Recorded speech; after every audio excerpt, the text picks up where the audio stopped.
Switzerland की bank यानी Swiss bank पे भरोसा नहीं कर सकते तो पता नहीं दुनिया का क्या ही होगा। दुनिया के बड़े बड़े माफिया और पॉलिटिशियंस की पहली पसंद स्विस बैंक बन गई है। 1990 में ओसामा बिन लादेन का भी स्विस बैंक में अकाउंट था। इंडियन ने पिछले 13 साल का भी रिकॉर्ड तोड़ दिया स्विस बैंक में पैसा जमा करने में। स्विट्जरलैंड की जो करेंसी है स्विस फ्रैंक, वो वर्ल्ड की प्रीमियम और सबसे स्टेबल करेंसी में से एक मानी जाती है। रातों रात स्विस बैंक में रखा ब्लैक मनी व्हाइट मनी हो जाता है और किसी को पता तक नहीं चलता। स्विट्जरलैंड के ऊपर दुनिया भर के कंट्रीज का प्रेशर आने लगा। जब रेट इतना ज्यादा हो तो स्विस बैंक के अंदर रखा सामान कितनी कीमत का होगा। इंडियन गवर्नमेंट के पास स्विस बैंक की ऑफिशियल लिस्ट होने के बावजूद वो पब्लिक क्यों नहीं करती। इतनी सारी मशक्कतों के बाद एक चवन्नी तक इंडिया नहीं आई, आखिर ऐसा क्यों।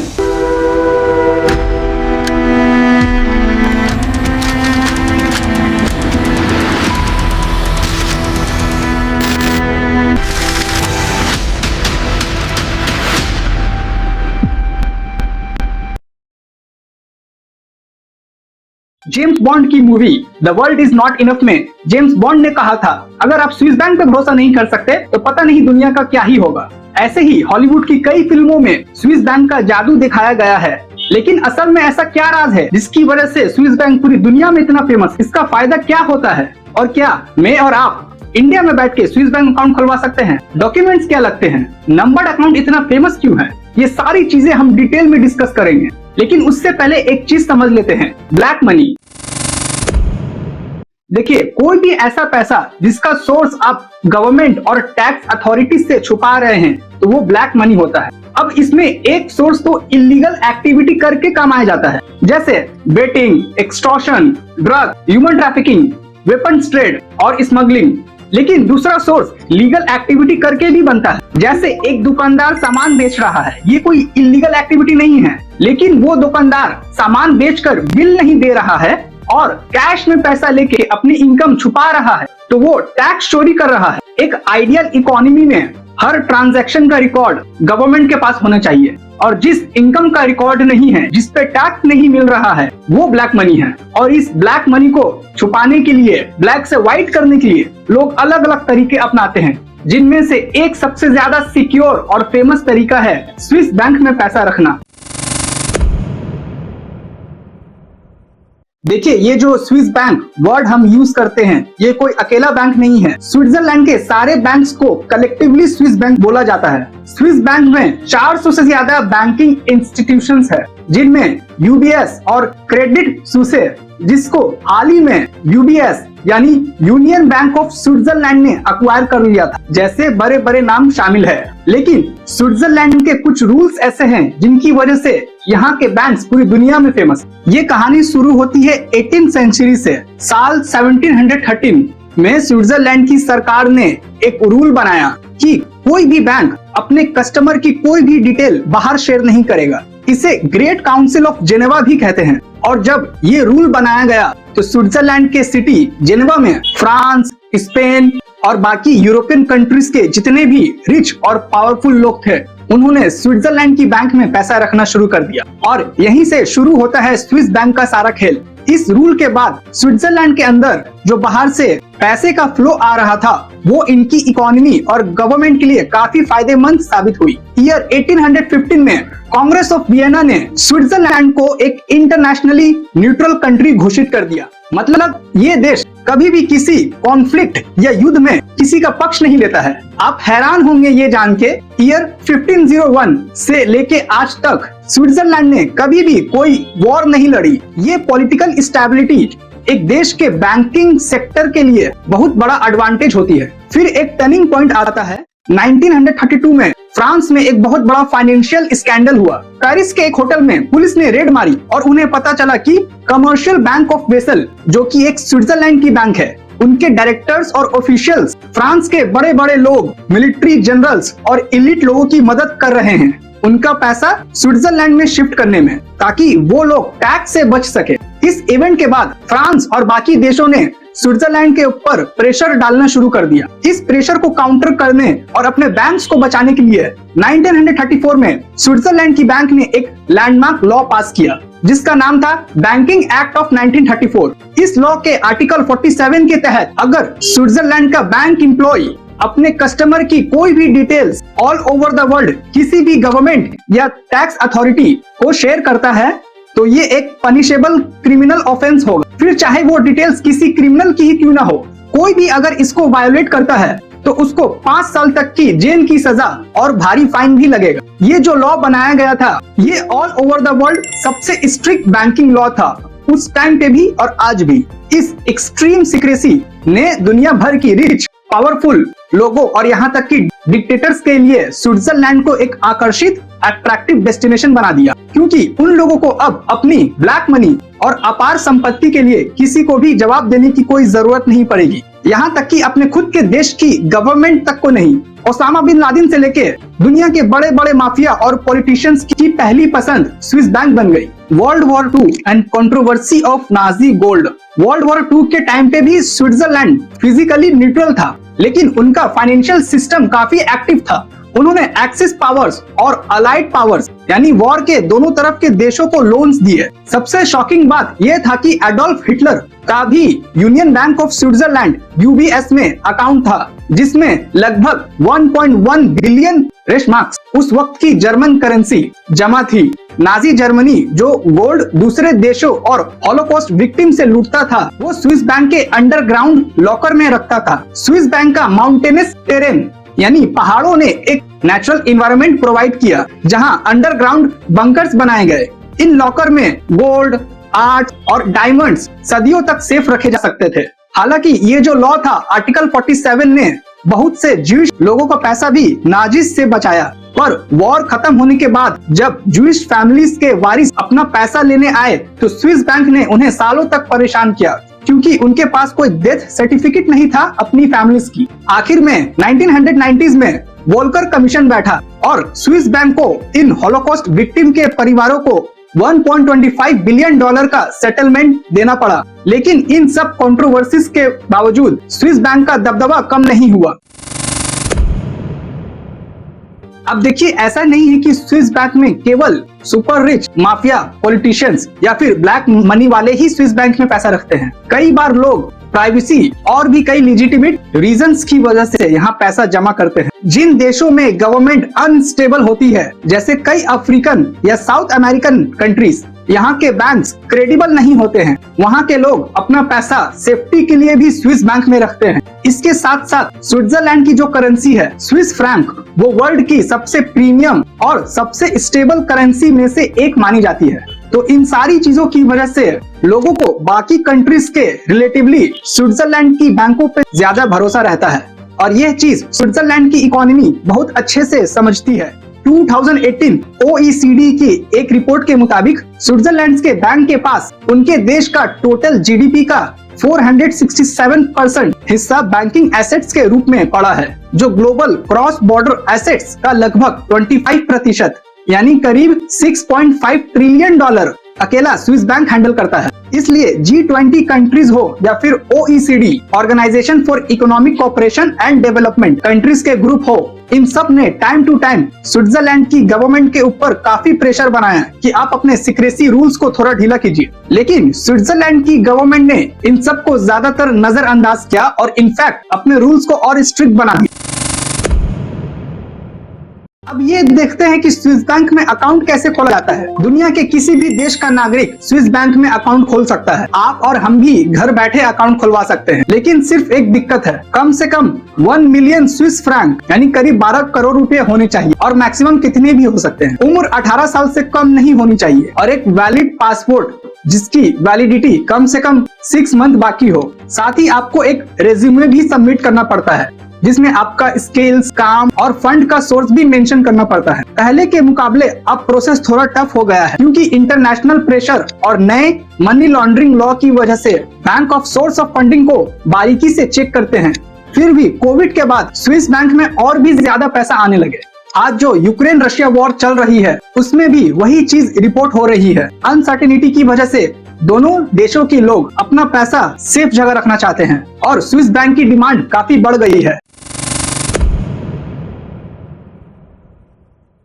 अब देखिए, नॉर्मल जो अकाउंट है स्विस बैंक के अंदर वो कोई भी खुलवा सकता है घर बैठे। इंडिया से बैठ के हम लोग भी खुलवा सकते हैं, सिर्फ मिनिमम रिक्वायरमेंट जो है वो पूरी कर ले तो। लेकिन स्विस बैंक फेमस है अपने नंबर्ड अकाउंट की वजह से। ये वो प्रीमियम अकाउंट है जिनमें पावरफुल पॉलिटिशियंस, मिलियनियर्स, बिलियनियर्स और दुनिया के सबसे अमीर लोगों का पैसा रखा जाता है। नंबर्ड अकाउंट को खुलवाना आसान नहीं होता है। इसके लिए आपको एक बार स्विट्जरलैंड विजिट करना पड़ता है और बैंक के ऑफिशियल से मिलना पड़ता है। और इस नंबर्ड अकाउंट में आपकी प्राइवेसी का एक्सट्रीम लेवल पर ध्यान रखा जाता है। दुनिया के कितने भी पावरफुल गवर्नमेंट क्यों ना हो, अगर टैक्स रिलेटेड इंफॉर्मेशन एक्सचेंज करने का जो बायलैटरल एग्रीमेंट होता है वो अगर स्विट्जरलैंड के साथ नहीं है तो स्विस बैंक आपकी कोई भी इंफॉर्मेशन किसी भी कीमत पर शेयर नहीं करेगा। ये जो नंबर्ड अकाउंट होता है इसकी सबसे बड़ी खासियत ये है कि नाम की जगह कस्टमर को कोड या नंबर मिलता है। पॉप कल्चर और रियल लाइफ लीक्स में इन कोड्स के नाम सामने आए हैं, जैसे कार्डिनल, ऑक्टोपसी या सेलो। बैंक के सिर्फ टॉप लेवल ट्रस्टेड लोगों के अलावा किसी को भी नहीं पता चलता कि इन अकाउंट्स का असली मालिक कौन है और इनमें क्या हो रहा है। यूपीआई के अलावा नॉर्मली अगर किसी को पैसा भेजना होता है तो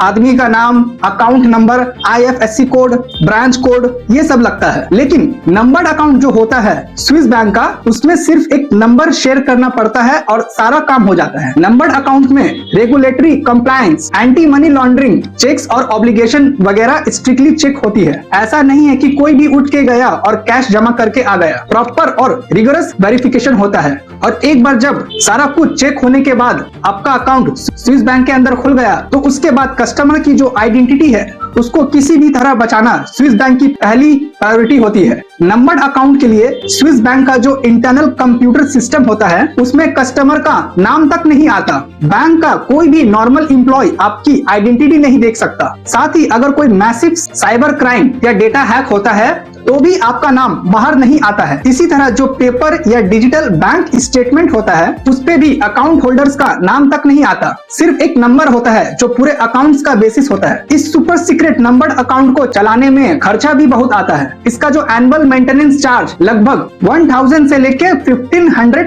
स्विस फ्रैंक तक होता है, यानी कि 1,20,000 से लेके 1,80,000 के करीब होता है मिनिमम। अगर आप स्विट्जरलैंड के बाहर रहते हैं तो बैंक आपसे अलग से एक नॉन रेसिडेंशियल फी भी चार्ज कर सकता है। इसमें स्विस बैंक आपको यह फैसिलिटी देता है कि अगर आप चाहते हो कि आपका बैंक स्टेटमेंट पोस्ट के थ्रू आपके होम कंट्री में ना जाए तो वो उस पेपर ट्रायल को रोक देता है, क्योंकि बैंक स्टेटमेंट पोस्ट होने से लोकल गवर्नमेंट और टैक्स डिपार्टमेंट तक इंफॉर्मेशन लीक हो सकती है। लेकिन इंटरेस्टिंग बात यह है कि बैंक स्टेटमेंट नहीं भेजने के लिए उल्टा फीस देना पड़ता है। बाकी जो नॉर्मल बैंक अकाउंट्स होते हैं दुनिया में वहाँ स्टेटमेंट भेजने के लिए फीस देनी पड़ती है, लेकिन स्विस बैंक में नहीं भेजने के लिए फीस देना पड़ता है। काफी साल पहले ये भी पॉसिबल था कि आप नंबर्ड अकाउंट से सिर्फ कोड यूज करके इंटरनेशनल वायर ट्रांसफर भी कर सकते थे, लेकिन अब नए इंटरनेशनल लॉज के बाद ऐसा नहीं होता। जब आप स्विट्जरलैंड के बाहर से किसी स्विस नंबर्ड अकाउंट में पैसा ट्रांसफर करते हो तो स्विस बैंक को आपकी आइडेंटिटी उस फॉरेन बैंक से शेयर करनी पड़ती है, और जब एक दो केस में डिटेल्स लीक हुई तो इस वायर ट्रांसफर अनोनिमिटी को बंद कर दिया गया। एक और बड़ी बात, जब आप नंबर्ड अकाउंट स्विस बैंक में खुलवाते हैं तो आपको आम बैंक्स की तरह कोई चेकबुक नहीं मिलता, क्योंकि नॉर्मल चेकबुक से उस अकाउंट्स का प्रॉपर ट्रायल पकड़ा जा सकता है, जिससे नंबर्ड अकाउंट का पूरा पर्पस ही खत्म हो जाए। तो स्विस बैंक इसकी जगह ट्रैवलर्स चेक्स देता है, जो स्विस बैंक खुद अपनी गारंटी पे इशू करता है। उसमें अमाउंट पहले से ही मेंशन होता है, उसको आपको बस कैश या एक करेंसी नोट की तरह किसी भी कंट्री में यूज करना होता है। हो सकता है आपने कई बार न्यूज में भी सुना हो कि इस पर्टिकुलर सेलिब्रिटी या नेता की जब जांच हुई ईडी या सीबीआई रेड में तो उसमें स्विस बैंक का ट्रैवलर्स चेक पकड़ा गया। लेकिन इस अनोनिमस ट्रैवलर्स चेक्स की फैसिलिटी के लिए भी बैंक आपसे 1% अलग से कमीशन चार्ज करता है। इसके अलावा स्विस बैंक अपने क्लाइंट्स को highly secure undisclosed underground vaults यानी लॉकर भी प्रोवाइड करता है। ये लॉकर एल्प्स पहाड़ों के पास बने पुराने मिलिट्री बंकर्स में होते हैं। इन्हें बैंक के नॉर्मल लॉ के तहत रिपोर्ट तक नहीं करना पड़ता। यहाँ लोग फिजिकल आइटम्स जैसे गोल्ड बार्स, लाखों डॉलर्स के डायमंड और ऐसी वैल्यूएबल फिजिकल आइटम्स पूरी दुनिया से छुपा के रख सकते हैं। इन वॉल्ट्स का रेंट लगभग 5000 से लेके 5 लाख स्विस फ्रैंक तक होता है, जो कि करीब 6 लाख से 6 करोड़ तक होता है। होता है। अब आप सोच के देखिए, जब रेंट इतना ज्यादा हाई है तो अंदर रखा सामान कितनी करोड़ों अरबों की कीमत का होगा। 2008 के ग्लोबल फाइनेंशियल क्राइसिस के बाद लोगों का नॉर्मल पेपर करेंसी से थोड़ा विश्वास कम हो गया और सुपर रिच लोग गोल्ड और डायमंड जैसे टैंजिबल चीजें खरीद के इन बंकर्स में रखते हैं और एक सीक्रेट कोड के जरिए अपने पीढ़ी दर पीढ़ी बिना इनहेरिटेंस टैक्स दिए ट्रांसफर करते रहते हैं। अब देखिए, ऐसा नहीं है कि स्विस बैंक कभी भी इंफॉर्मेशन शेयर नहीं करता। कुछ ऐसे भी सिचुएशन होती है जिसमें स्विस बैंक को अपने कस्टमर की इंफॉर्मेशन फॉरेन गवर्नमेंट्स को देने पे मजबूर हो जाता है, लेकिन कंडीशन ये है कि फॉरेन गवर्नमेंट के पास अपने दावे को प्रूव करने के लिए सब्सटेंशियल और ठोस क्रिमिनल एलिगेशंस होनी चाहिए। यहाँ पे एक सबसे बड़ा कैच है, टैक्स इवेजन यानी टैक्स चोरी को स्विट्जरलैंड में एक कोई बड़ा क्रिमिनल जुर्म नहीं। इसलिए अगर इंडियन गवर्नमेंट कहती है कि इस आदमी ने हमारा टैक्स चुराया है, इसकी डिटेल्स दो, तो उस टैक्स चोरी के केस में स्विस अथॉरिटीज इंफॉर्मेशन नहीं देती है, क्योंकि उनके लॉ के हिसाब से वो कोई क्रिमिनल एक्टिविटी नहीं है। लेकिन स्विस बैंकर्स एसोसिएशन के रूल्स के हिसाब से अगर मनी लॉन्ड्रिंग, क्रिमिनल ऑर्गेनाइजेशन से नाता लाइक टेररिज्म, एक्सटॉर्शन या ब्लैकमेलिंग के केसेस पूरे प्रूफ के साथ आते हैं, तब फॉरेन अथॉरिटीज के साथ ये इंफॉर्मेशन शेयर की जा सकती है। लेकिन वहाँ भी सिर्फ इंफॉर्मेशन और रिकॉर्ड शेयर किए जाएंगे। ऐसा नहीं है कि सारा पैसा उठा के उस फॉरेन गवर्नमेंट को दे दिया जाएगा। ये इंफॉर्मेशन सिर्फ इसलिए दी जाती है कि ताकि क्रिमिनल एक्टिविटी जो है उसको ट्रैक करके पकड़ा जा सके। और पहले तो ये रूल भी नहीं था, पहले किसी भी हाल में स्विस बैंक वाले इंफॉर्मेशन नहीं देते थे। लेकिन धीरे धीरे ब्रैडली बिरकैनफील्ड 2007 और हार्वी फल्शियानी 2014 जैसे विसल ब्लोवर्स ने अंदर्स की डिटेल्स लीक कर दी, जिसके बाद इन बैंक्स पर इंटरनेशनल सैंक्शंस का खतरा मंडराने लगा और इन्हें नए रूल्स बनाने पड़े।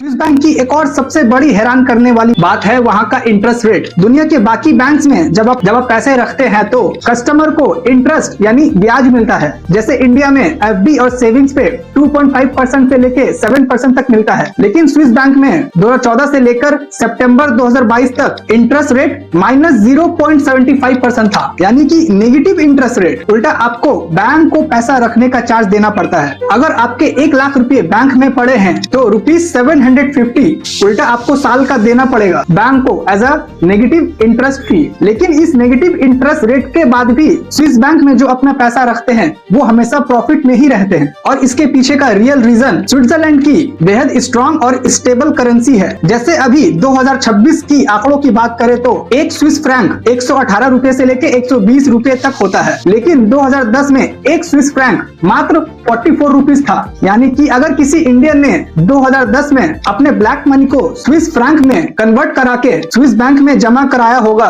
तो अब उसकी एसेट की वैल्यू बिना कुछ किए सीधा ट्रिपल हो गई होगी। स्विट्जरलैंड की इकोनॉमी भी बाकी देशों से काफी अलग और बुलेट प्रूफ है। बाकी देशों में जैसे इन्फ्लेशन यानी महंगाई बढ़ता है, लेकिन स्विट्जरलैंड में नेगेटिव इन्फ्लेशन होता है और अगर कभी इन्फ्लेशन बढ़ता भी है तो ज्यादा से ज्यादा सिर्फ 1% तक ही रहता है। जब 2022 में पोस्ट कोविड और वॉर की वजह से हर कंट्री के इकोनॉमी में बुरा हाल था, तब भी जाके स्विट्जरलैंड में इन्फ्लेशन मात्र 1.31% तक ही हुआ था। स्विट्जरलैंड की जो इकोनॉमी है वो इतनी स्टेबल और फुल प्रूफ है कि हर अमीर आदमी उस इकोनॉमी के साथ एसोसिएट होना चाहता है। सेफ्टी की सेफ्टी भी मिलती है और लॉन्ग टर्म में करेंसी अप्रिसिएशन की वजह से उनकी वेल्थ की वैल्यू बढ़ेगी, वो फायदा अलग से। लेकिन जैसे कि मैंने कहा, ये नेगेटिव इंटरेस्ट रेट सिर्फ 2014 से सितंबर 2022 तक ही था, क्योंकि सितंबर 2022 में स्विस नेशनल बैंक SBS ने ये नेगेटिव इंटरेस्ट रेट पॉलिसी को टर्मिनेट कर दिया। अब या तो इंटरेस्ट रेट पॉजिटिव में रहेगा या फिर न्यूट्रल यानी 0%। इसका मतलब अब जो स्विस बैंक में पैसा रखेंगे उन्हें और भी ज्यादा फायदा होगा, क्योंकि अब उन्हें नेगेटिव इंटरेस्ट फी नहीं लगेगी। लेकिन क्या हो अगर किसी वजह से अकाउंट होल्डर्स की डेथ हो जाए? अगर किसी वजह से स्विस बैंक में अकाउंट होल्डर की डेथ हो जाती है तो उस केस में उसने कोई नॉमिनी बता रखा है तो एज इट इज सारा पैसा और डेटा ट्रांसफर उसके नॉमिनी को हो जाता है। लेकिन अगर कोई नॉमिनी ही नहीं है और अकाउंट होल्डर की सडन डेथ हो जाती है तो स्विस बैंक को सालों तक पता ही नहीं चलता, क्योंकि स्विस बैंक अपने आगे से किसी भी अकाउंट होल्डर को कांटेक्ट नहीं करता। उन्हें डर होता है कि अगर उन्होंने कांटेक्ट किया तो अकाउंट होल्डर की आइडेंटिटी और सीक्रेसी रिवील हो सकती है। इसी वजह से सालों तक पैसा वॉल्ट्स में पड़ा रहता है। लेकिन अब स्विस बैंक में ये नया रूल आ गया है कि अगर 10 साल तक किसी भी स्विस बैंक अकाउंट में कोई भी एक्टिविटी जैसे विड्रॉवल, लॉगिन, डिपॉजिट नहीं होती है तो स्विस बैंक अपने सिक्योर चैनल से उस अकाउंट होल्डर को कांटेक्ट करने की कोशिश करता है, और अगर कांटेक्ट करने के बाद भी अकाउंट होल्डर का पता नहीं चलता तो उसके अकाउंट को डोरमेंट डिक्लेयर करके फ्रीज कर दिया जाता है। इसका सबसे फेमस एग्जांपल है ओसामा बिन लादेन। 1990 में ओसामा बिन लादेन ने स्विस बैंक में अकाउंट खोला था और 1997 तक उसने अपने अकाउंट में कोई भी एक्टिविटी नहीं की। तो 1997 में ही स्विस बैंक ने ओसामा बिन लादेन का अकाउंट को टोटली ब्लॉक कर दिया, क्योंकि तब 10 साल वाला कोई क्लियर रूल नहीं था और सस्पिशियस एक्टिविटी भी लग रही थी। जब 9/11 के बाद अमेरिका के ऊपर से ज्यादा प्रेशर आया कि अल कायदा का जो टेरर फंडिंग का पैसा है वो स्विस बैंक में पड़ा है और उनको ब्लॉक करना चाहिए, तब पता चला कि स्विस बैंक ने ऑलरेडी उस टाइम पे टोटल $25.5 मिलियन अल कायदा का पैसा ब्लॉक कर दिया था। इसी तरह कई डिक्टेटर्स जैसे जेर का मोबुतु जिसने $30 बिलियन चुराए थे, या फिलीपींस का फर्डिनेंड मार्कोस और नाइजीरिया का सैनी अबाचा, इन सब के हजारों करोड़ रुपए स्विस बैंक में फ्रीज हुए और लंबी लीगल लड़ाई के बाद कुछ हिस्सा उन देशों को वापस किया गया। हैती के डिक्टेटर जीन क्लाउड डुवालियर ने अपने लोगों का $300 मिलियन स्विस बैंक में छुपाया था, और ऐसे कई केसेस है जहां दूसरे देशों का पैसा इन वॉल्ट्स में सदियों तक पड़ा रहा। देखिए, स्विस बैंक जो सेंचुरीज से करते आ रहा था, इससे एक टाइम के बाद पूरे वर्ल्ड में पूरे गवर्नमेंट को काफी दिक्कत होने लगी थी, क्योंकि उनका टैक्स का पैसा स्विट्जरलैंड में ड्रेन हो रहा था। फिर 2014 में OECD organisation for economic cooperation and development ने एक इंटरनेशनल डिक्लेरेशन बनाया कि सभी देश अपने टैक्स पेयर की जो फाइनेंशियल इंफॉर्मेशन होती है वो एक दूसरे के साथ ऑटोमेटिकली शेयर करेंगे, जिसे AEOI automatic exchange of information कहा गया। इस डिक्लेरेशन में लगभग 50 से ज्यादा देशों ने साइन किया, जिसमें स्विट्जरलैंड और इंडिया भी थे। और ये वो टाइम था जब इंडिया में अब आए दिन पॉलिटिकल रैलीज और न्यूज चैनल पे सुनते होंगे कि स्विस बैंक से पैसा इंडिया में वापस आना चाहिए। इसके बाद मोदी जी की सरकार ने भी प्रॉमिस किया कि वो स्विस बैंक से ब्लैक मनी वापस लाएंगे। मोदी जी ने 2018 में इंडिया और स्विट्जरलैंड के बीच एक ऑटोमेटिक एक्सचेंज ऑफ इंफॉर्मेशन का सिस्टम ऑपरेशनलाइज किया। इस एग्रीमेंट्स के अंदर रूल्स बनाया गया कि इंडियन रेसिडेंट्स के स्विस बैंक के अकाउंट्स की फाइनेंशियल इंफॉर्मेशन जैसे नाम, एड्रेस, अकाउंट बैलेंस स्विट्जरलैंड की बैंक हर साल इंडियन गवर्नमेंट्स के साथ शेयर करेंगे। और इसके बाद स्विट्जरलैंड ने स्विस बैंक के इंडियन अकाउंट होल्डर की पहली लिस्ट इंडिया को दी। पहली लिस्ट सितंबर 2019 में आई, जिसमें इंडिया के बड़े बड़े लोगों का नाम होने की उम्मीद थी। दूसरी लिस्ट अक्टूबर 2020 में, तीसरी लिस्ट अक्टूबर 2021 में और चौथी लिस्ट अक्टूबर 2022 में आई। इसी तरह से हर साल अब ये लिस्ट इंडियन गवर्नमेंट को दी जाती है। ये जो लिस्ट आई थी, इसमें स्विट्जरलैंड के फेडरल टैक्स एडमिनिस्ट्रेशन ने इंडियन सिटीजन्स के नाम, उनका address, country of residence, tax identification number और बैंक बैलेंस की काफी डिटेल्स शेयर की थी। लेकिन ग्राउंड रियलिटी ये है दोस्तों कि ये जो लिस्ट आई थी, इनका एक्चुअली में पब्लिक के लिए कोई फायदा नहीं हुआ, क्योंकि एग्रीमेंट के हिसाब से ये डेटा और इन्फॉर्मेशन सिर्फ और सिर्फ टैक्स पर्पस और ऑडिटिंग के लिए इंडिया के अंदर आया था। और ये सारी सेंसिटिव इंफॉर्मेशन सिर्फ और सिर्फ CBDT, central board of direct taxes के पास कॉन्फिडेंशियल रखी जाएगी और वहीं से इस पे अपने लेवल पर बिना शोर मचाए एक्शन लिया जाएगा। OECD की स्ट्रिक्ट गाइडलाइंस के हिसाब से इस बैंकिंग डेटा को पब्लिक नहीं किया जा सकता, किसी प्रेस कॉन्फ्रेंस में नहीं बताया जा सकता। तो लिस्ट तो हर साल आती है, शायद लोगों के नाम भी आ गए हो, लेकिन इसको हमें और आपको बताया नहीं जा सकता। लेकिन सबसे बड़ा शौक तो इस लिस्ट की टेक्निकल लूपहोल में छुपा है। ये जो लिस्ट स्विट्जरलैंड इंडिया को भेजता है, इसमें एक सबसे बड़ा फ्रॉड ये है कि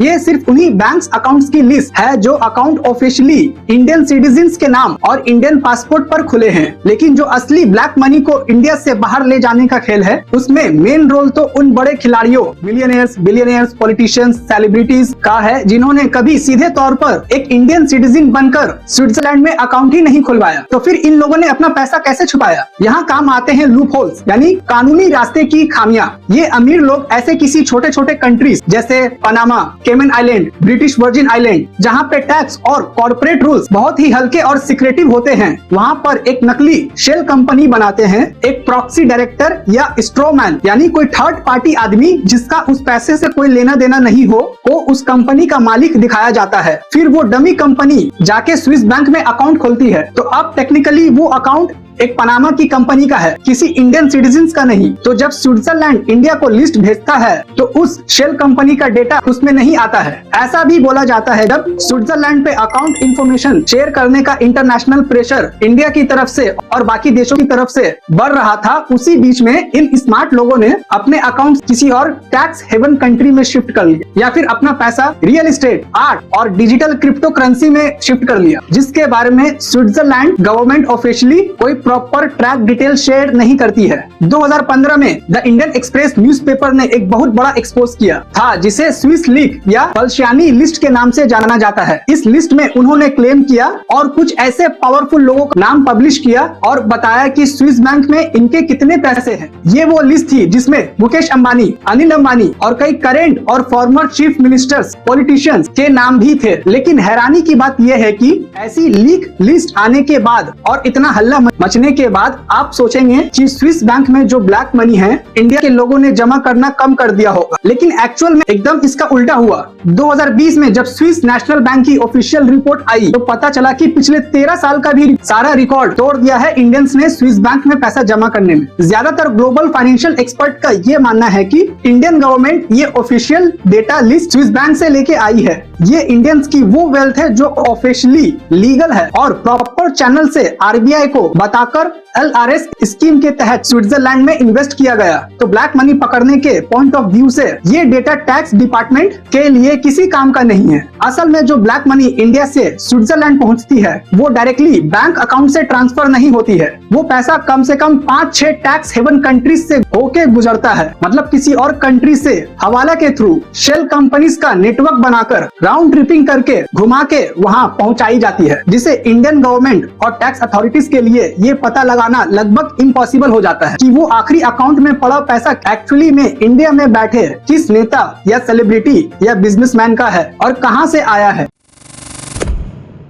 देखिए, इंडिया में ब्लैक मनी और स्विस बैंक के ऊपर कम से कम पिछले 18 सालों से मीडिया और पब्लिक में जोरों शोरों से डिबेट चल रही है। हर चुनाव में ये मुद्दा उठता है। पहले ब्लैक मनी खत्म करने के नाम पे देश में डीमोनेटाइजेशन, नोटबंदी की गई। लाइन में लोगों ने लग के अपनी मेहनत का पैसा जमा कराया। उसके बाद फॉरेन डिप्लोमेसी के थ्रू जो स्विस अकाउंट के जो लीगल इंडियन अकाउंट्स होल्डर थे उनकी वो ऑफिशियल लिस्ट भी आ गई। लेकिन इतनी सारी मशक्कत के बाद भी स्विस बैंक से एक चवन्नी तक इंडिया में वापस नहीं आई। अब इस पूरे सिनेरियो को देखकर इसमें दो चीजें हो सकती है। या तो जो लोग ब्लैक मनी बाहर घुमा रहे हैं, चाहे वो कोई बिजनेसमैन हो, कोई पॉलिटिशियन या कोई माफिया हो, वो इतने ज्यादा शातिर और हाईली कनेक्टेड है कि वो इन लॉज और ईडी सीबीआई से हमेशा एक कदम आगे रहते हैं। वो लोग इन टैक्स हेवन कंट्रीज और इंटरनेशनल लॉयर्स की हेल्प से अपना अरेंजमेंट एडवांस में ही करके रखते हैं। उनको गवर्नमेंट के स्टेप्स का पहले से ही पता चल जाता है कि आगे क्या होने वाला है और वो अपना पैसा एक सेफ हेवन कंट्री से दूसरे शेल नेटवर्क में लेके बच के निकल जाते हैं। या फिर दूसरा रीजन ये हो सकता है कि ज्यादातर पैसा देश के बाहर पड़ा है, ये इंडिया के हाई लेवल पॉलिटिशियंस का ही हो, या ऐसे